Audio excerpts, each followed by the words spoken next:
and a lot of voices to be heard. Stick to the frequency that amplifies those voices, stories and reports that make the difference. This is Agidigbo News, 88.7 FM, the people's voice.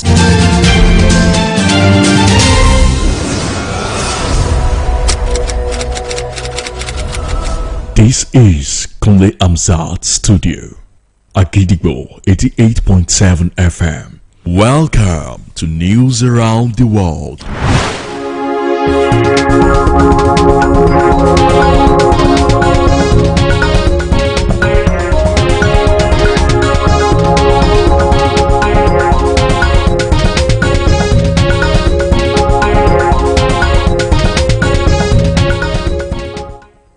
Good evening, welcome to News Around the World on Agidigbo 88.7 FM Ibadan, the most listened to radio station. I am WURAOLA YUSUFF. The headlines: Federal government to review foreign scholarships, focus on Nigerian schools. Sheldon's book claims Badenoch plotted to remove Sunak as PM months after election. Tanzania's vice president resigns in less than a year. Nigeria, Ghana reignites a Jollof war at 2026 Mini Football Women's Nations Cup in Cameroon. And now the details. The federal government has stated it is reviewing its foreign scholarship and bilateral education arrangements as part of efforts to eliminate unnecessary expenditure and redirect the public resources towards strengthening Nigerian tertiary institutions. The Minister of Education, Dr. Tunchi Alausa, disclosed this while explaining the rationale behind the federal government's decision to review its overseas scholarship arrangements, stressing that the policy was driven by the need to build domestic capacity and ensure better value for public expenditure. Dr. Tunchi Alausa also said the government could no longer justify spending scarce public funds to send students abroad to study programs that are already available in Nigerian universities, polytechnics, and colleges of education, adding that the cost of supporting such students abroad could not be justified when Nigeria had developed considerable capacity in its tertiary institutions over the years.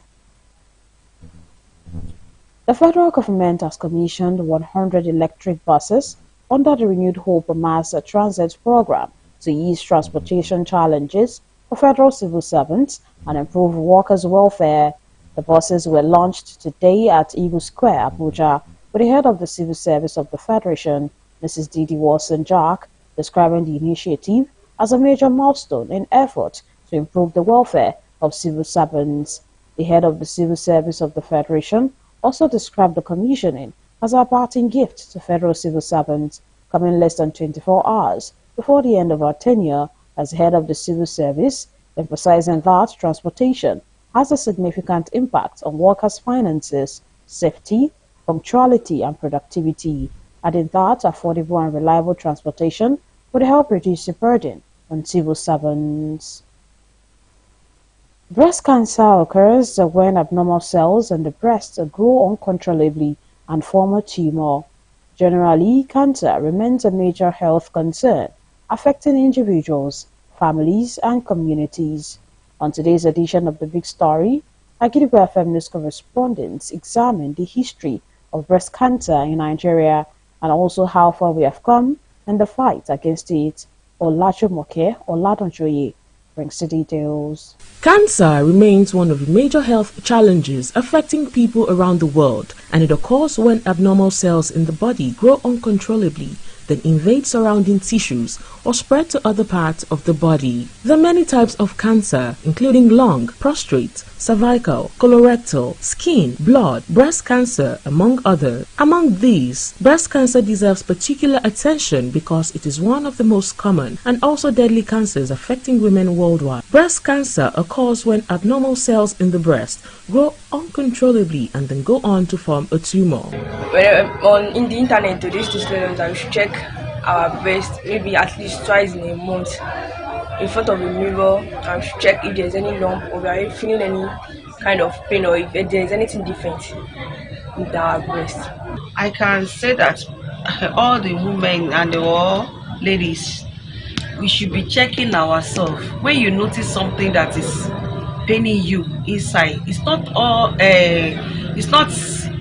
the period that is bring the sign.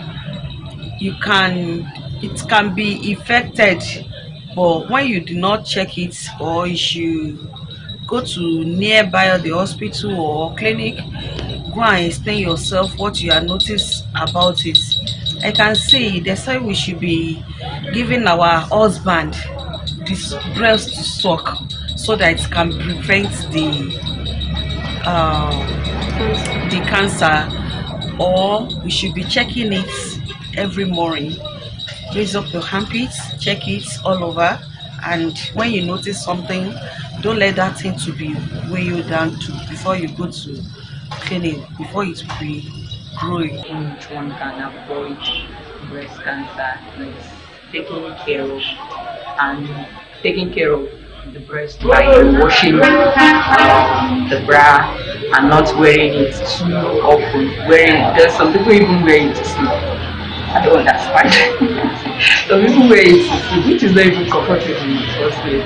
So then they need to let fresh air actually breathe in and not wear it 24/7. Have any something like pimples in your breast that is paining you? Maybe it's very hard, so you have to check. That's why I'm sorry, they used to tell us that you have to check your breast every time, pressing it. If you have a husband, if you're a married woman, just tell your husband to massage it for you, so that when there is any problem you will know it.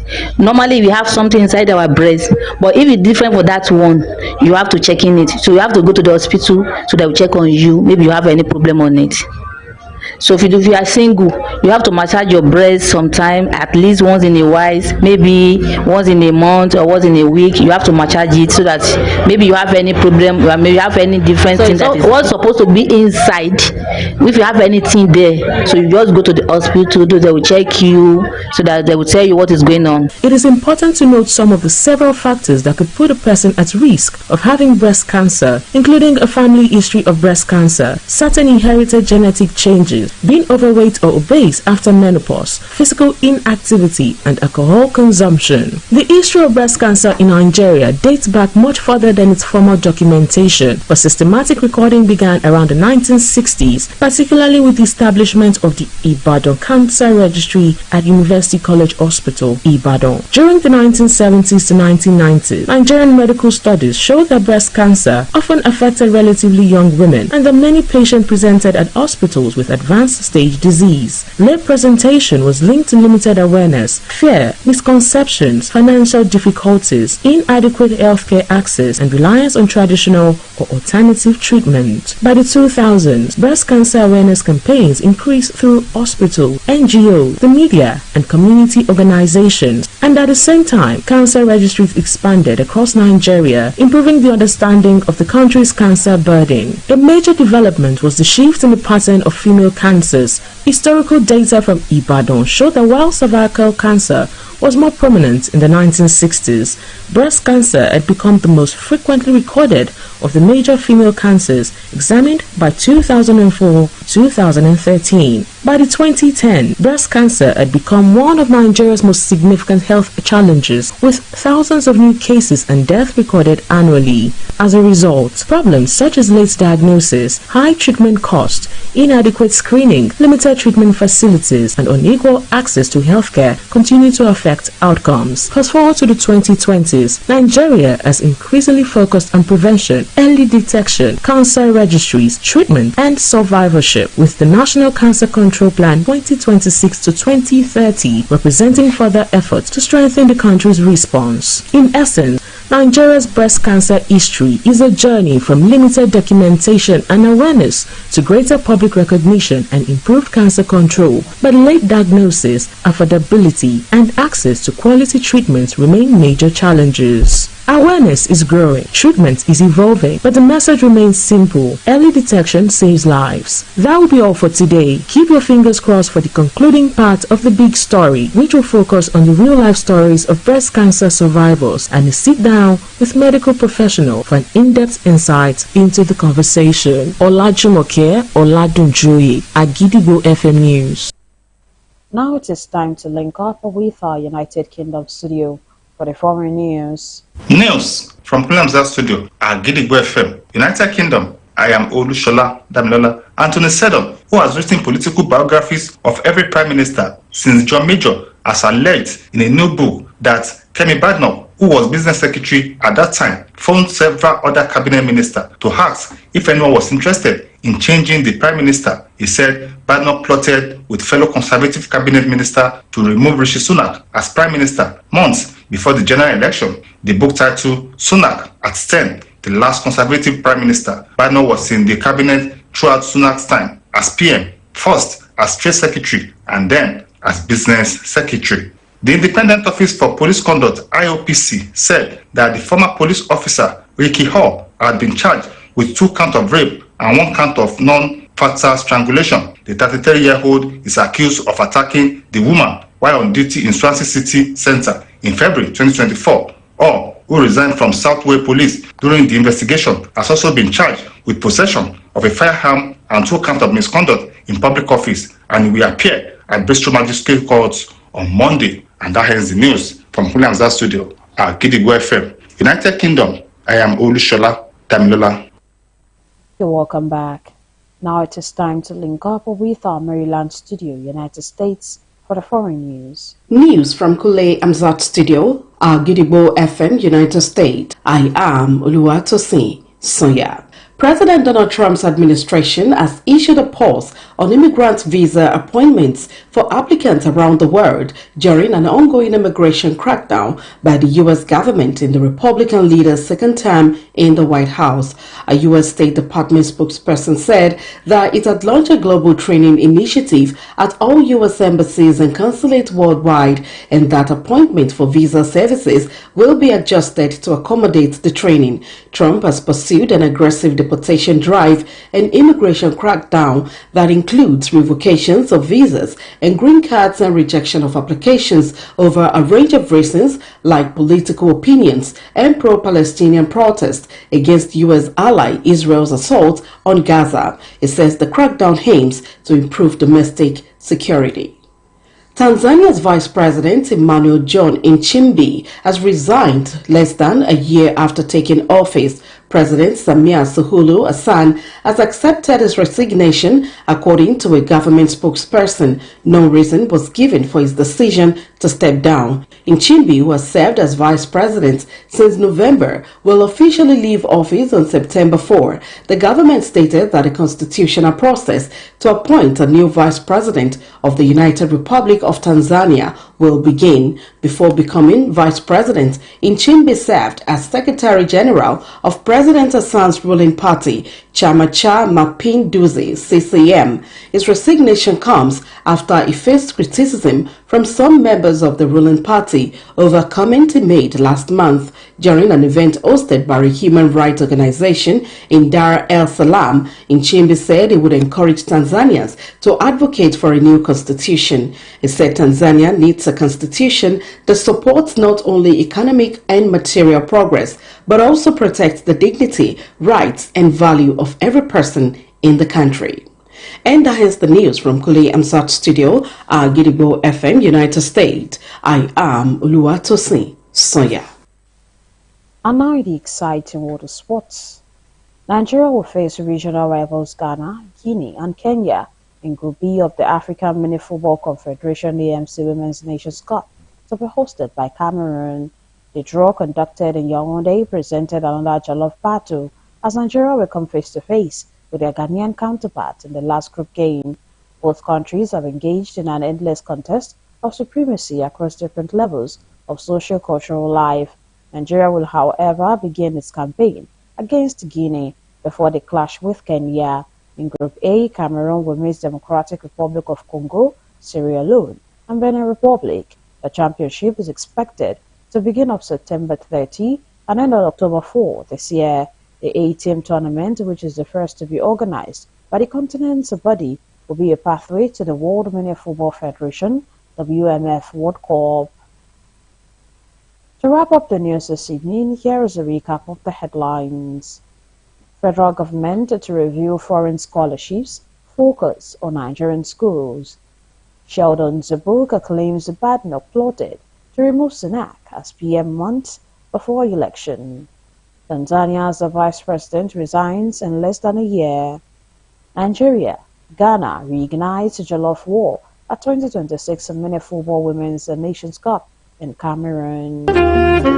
Don't forget that you can listen to us live on our website www.agidigbo88.7fm.com. You can also download our mobile app on Google Play Store and iOS. Simply search for Agidigbo 88.7 FM. Follow us on Facebook at Agidigbo 88.7 FM, on Twitter and Instagram at Agidigbo 887 FM, and subscribe to our YouTube channel. If you have news stories and tips for us, contact our newsroom on 070-8714-4865 or send us a mail on newsroom@agidigbo887fm.com. And before we go this evening, here is a quick tip. Progress does not always happen in giant leaps. Small daily choices matter the most. Finally, we have come to the end of the news around the world on Agidigbo 88.7 FM Ibadan, the most listened to radio station. I am WURAOLA YUSUFF. Thank you for listening. Good evening. News is information, and information is power. At Agidigbo 88.7 FM, we bring the news from top to bottom. The Oyo State Independent Electoral Commission (OISEC) has called for continuous collaboration. We bring you reports from Oyo State. The Oyo State House of Assembly has called for thorough investigation. Southwest Nigeria and the rest of the world. Has clarified that the body did not receive any cash support from international development. Trust us to keep you informed every hour, every day. Agidigbo